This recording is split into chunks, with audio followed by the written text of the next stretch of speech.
Hi అండి, అందరికీ నమస్కారం. ఎలా ఉన్నారు ఫ్రెండ్స్? బాగున్నారండి? మేమైతే బాగున్నాము. ఈరోజు మరొక కుకింగ్ వీడియో సింపుల్గా షూట్ చేశాను అనమాట. సింపుల్గా వంట చేశాను. ఇంకా అదైతే మీతో షేర్ చేసుకోబోతున్నాను. ఈ వీడియో చివరి వరకు చూసి లైక్ చేయండి అండి. మన ఛానల్ ఎవరైనా ఫస్ట్ టైం చూస్తే సబ్స్క్రైబ్ చేసుకోండి. వీడియోలోకి అయితే వెళ్ళిపోదాము. ఇక్కడైతే నేను ఏం చేస్తున్నాను, ఒక గిన్నె పెట్టేసుకొని కావాల్సినంత ఆయిల్ పోసుకున్నాను. మెంతులు, జీలకర్ర, ఎల్లిపాయలు, ఎండుమిర్చి, ఆనియన్స్, కరివేపాకు ఇవన్నీ వేసేసుకుందాము. ఇంతకు నేను ఏం వంట చేస్తున్నాను అంటే పప్పు చేస్తున్నానండి. పప్పు కొరకు తాలింపు చేస్తున్నాను అనమాట. పప్పు చేయక ఒక 10 రోజులు దాటింది. ఇంకా ఈ వీడియో వచ్చేసి నిన్న షూట్ చేశానండి. నిన్న మార్నింగ్ టైంలో షూట్ చేశాను. ఓకే, చూడండి, ఆల్మోస్ట్ అసలు తాలింపు అయితే అయిపోయింది. ఇట్లా ఇవన్నీ వేసేసుకుంటే భలే మంచి స్మెల్ వస్తుందండి. మనకి పప్పు వండుతున్నారు అనేది ఒక స్మెల్ అయితే మంచిగా అర్థమైంది నిజంగా కదా. ఎల్లిపాయలు, ఎండుమిర్చి, మెంతులు, కరివేపాకు వేసేసుకుంటే భలే మంచి స్మెల్ వస్తూ ఉంటుంది. ఓకే, దాంట్లో కొంచెం పసుపు వేసేసుకుందాము. మరీ మాడిపోకుండా కొంచెం మంచిగా వేయించుకున్న తర్వాత నానబెట్టుకున్న పప్పునైతే ఇందులోకి యాడ్ చేద్దామండి. నేను ఒక హాఫ్ అన్ అవర్ బ్యాకే పప్పు నానబెట్టుకుంటాను. రైస్ అయినంతే, పప్పు అయినంతే. నేను ఎక్కువ మ్యాక్సిమము పెసరపప్పే వండుతానండి. కందిపప్పు అస్సలు వండను, అసలు కొనను కూడా. అసలు నేనైతే స్టార్ బజార్లో ఎప్పుడైనా సరుకులు తీసుకొచ్చుకుంటాను, ఒక్కసారి కూడా కొనలేదండి. కందిపప్పు అయితే అసలు కొనలేదు.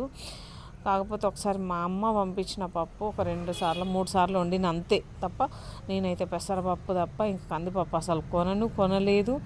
కొంట కావచ్చు కానీ ఇంకా ఎందుకంటే నాకు అంత ఎందుకో పెసరపప్పు మీద ఉన్న ఇంత ఇంట్రెస్ట్ కందిపప్పు మీద అసలు ఉండదండి. ఇది తొందరగా ఉడుకుతుంది, టేస్ట్ బాగుంటుంది. మనము ఈ పెసరపప్పు తింటే కడుపు ఉబ్బుతుంది, గ్యాస్ ప్రాబ్లము, అరగదు, ఇది ఒకటి చెప్తూ ఉంటాం. కానీ ఇది వండేలాగా వండుకోవాలండి. కాకపోతే కారం కొంచెం ఎక్స్ట్రా వేసుకుంటే పప్పులాగా కాకుండా కూరలాగా ఉంటుందండి. బాగుంటుంది, మంచిగా ఉంటుంది. డిఫరెంట్ టేస్ట్ తోటి కొంచెం బాగుంటుంది అన్నమాట. నేను ఎప్పుడైనా సరే అలానే వండుకుంటాను. ఇంకా ఇది చూడండి, పప్పు మంచిగా ఉడికిద్దాము. ఒక 10 నిమిషాలు లో ఫ్లేమ్లో ఉడికించుకొని చూద్దాము. మంచిగా మనకి ఒక 20% నూనెలో వేగుతుంది కదా అండి. తర్వాత కలిపేసుకుందాము. మనకి మంచిగా ఆయిల్లో ఫ్రై అవుతుంది కదా అండి, మంచి టేస్ట్ వస్తుంది. మాడిపోకుండా లో ఫ్లేమ్లో ఒక 6-7 నిమిషాలు అట్లా మంచిగా మూత పెట్టేసుకొని వదిలేయాలి అన్నమాట. వదిలేస్తే మనకి మంచిగా వేగుతుంది పప్పు అంతా కూడా. చూడండి, ఇంకా మంచిగా వేగింది కదా. తర్వాత ఒకసారి అంతా బాగా మిక్స్ చేసేసుకొని టమాటోస్ వేస్తున్నాను నేను ఇందులో. ఒక 2 టమాటోస్, మీడియం సైజ్ టమాటోలు, మరీ ఎక్కువ వేసుకున్నా బాగుండదు. టమాటో వేసుకుంటే బాగుంటుందండి, మంచిగా ఉంటుంది. అందుకనే వేస్తున్నాను, ఎప్పుడైనా సరే వేస్తాను. సరే, ఇంకా రైస్ కింద కూడా వెలిగిస్తున్నాను. టైం వచ్చేసి ఈ వంట చేసేటప్పుడు 9:30 అవుతుంది మార్నింగు. ఇంకా సరే ఫాస్ట్గా వంట అయితే చేస్తున్నాను అనమాట.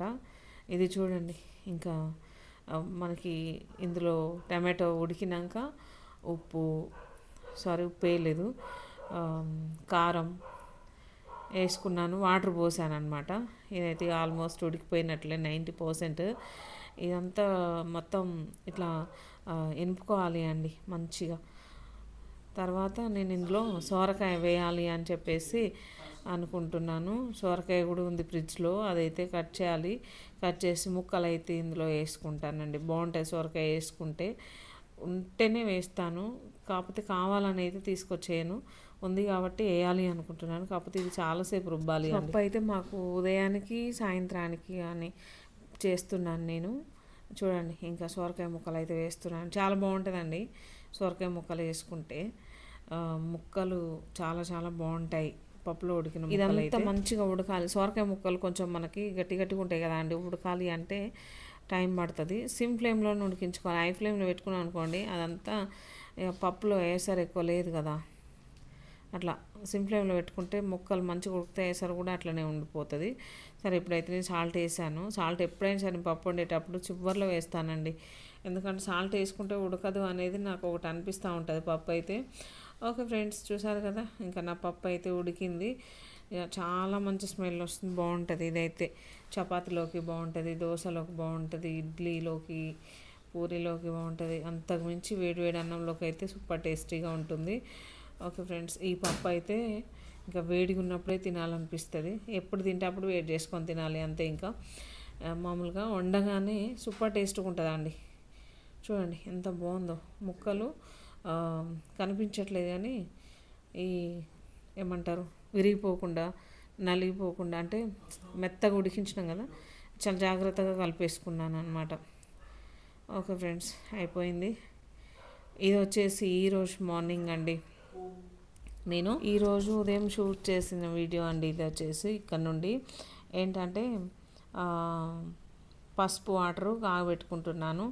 కొంచెం కోల్డ్ అనిపిస్తుంటేను గొంతు నాకు కొంచెం హెవీగా అనిపిస్తాయండి అప్పుడప్పుడు, అంటే జలుబు చేస్తుంది అలాగ అనిపిస్తే నేను ఖచ్చితంగా మర్చిపోకుండా ఇవన్నీ వేసుకొని కషాయం తయారు చేసుకొని తాగుతాను. ఇది తాగడం వలన మంచి రిలీఫ్ అండి, బిగ్ రిలీఫ్ అనమాట. మంచి రిలాక్స్ ఉంటుంది, గొంతు చాలా తేలికగా ఉంటుంది. మనకి వైరస్ ఇలాంటిది ఉన్నా కూడా వెంటనే పసుపు చంపేసే అంత శక్తి ఉంటుంది కాబట్టి దానికి ఆ వైరస్ని ఖచ్చితంగా నేను జలుబు చేస్తుంది అనుకున్నప్పుడు రోజు ఒక 2 సార్లు అయినా తాగేస్తానండి. జలుబు అంటే మస్తు భయం అవుతుంది నాకు. జ్వరం వచ్చినా ఓకే పర్లేదు కానీ జలుబు చేయొద్దండి. జలుబు చేస్తే బాడీ పెయిన్స్, హెడేక్, ఈ మెడలు నవ్వడము, బ్యాక్ పెయిన్స్ ఇవన్నీ వస్తాయి జలుబు చేస్తే. అసలు వద్దు ఇదంతా అని చెప్పేసి నేనైతే కొంచెం జలుబు చేస్తుంది అనుకునే టైంలో ఇదంతా ప్రిపేర్ చేసుకొని తాగేస్తాను హ్యాపీగా. అసలు జలుబు చేయొద్దండి అసలు. చూడండి ఎర్రగా, నేను ఫోన్ చూసుకుంటూ కూర్చున్నా, మంచిగా ఎర్రగా మరిగిపోయింది. అంత వాటర్ కాస్త హాఫ్ గ్లాసే అయిందనమాట. సరే ఏం కాదు. ఇందులో నేను లవంగాలు, దాల్చిన చెక్క, మిరియాలు వేసుకున్నాను, కొంచెం పసుపు వేసాను, కొంచెం సాల్ట్ వేసాను అనమాట. ఇదంతా కూడా నేను హాఫ్ గ్లాస్ అయ్యేంత వరకు మరిగించుకొని హ్యాపీగా తాగేసాను పొద్దున్నే కషాయము. మంచి రిలీఫ్ అండి.